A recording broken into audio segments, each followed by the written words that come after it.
სასათბურე ინდუსტრიაში ინვესტიციების მოზიდვასა და სოფლის მეურნეობის განვითარების გზით იმპორტირებული პროდუქციის ჩანაცვლების საკითხზე იმსჯელეს საქართველოს სასათბურე მეურნეობის მეოთხე ფორუმზე. ღონისძიება USAID-სა და სოფლის მეურნეობის სამინისტროს ორგანიზებით ჩატარდა.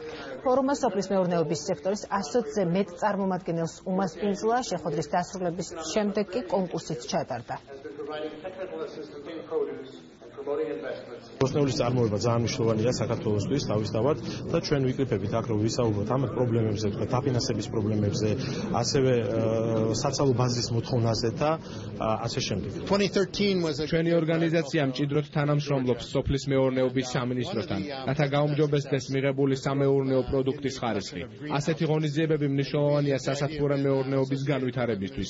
დღეს ჩვენი აქ ყოფნის ერთ-ერთი მიზეზი ის წარმატებაა, რომელსაც საქართველოს ბოლო წლებში მიაღწია. ასეთი ღონისძიებები კიდევ უფრო გვაძლევს საშუალებას, რომ ავიმაღლოთ თონე, გავხდეთ უფრო გამოცდილები, უფრო მეტი გავაკეთოთ, რომ უფრო კარგი და გემრიელი პროდუქცია მივაწოდოთ ქართველ მომხმარებელს.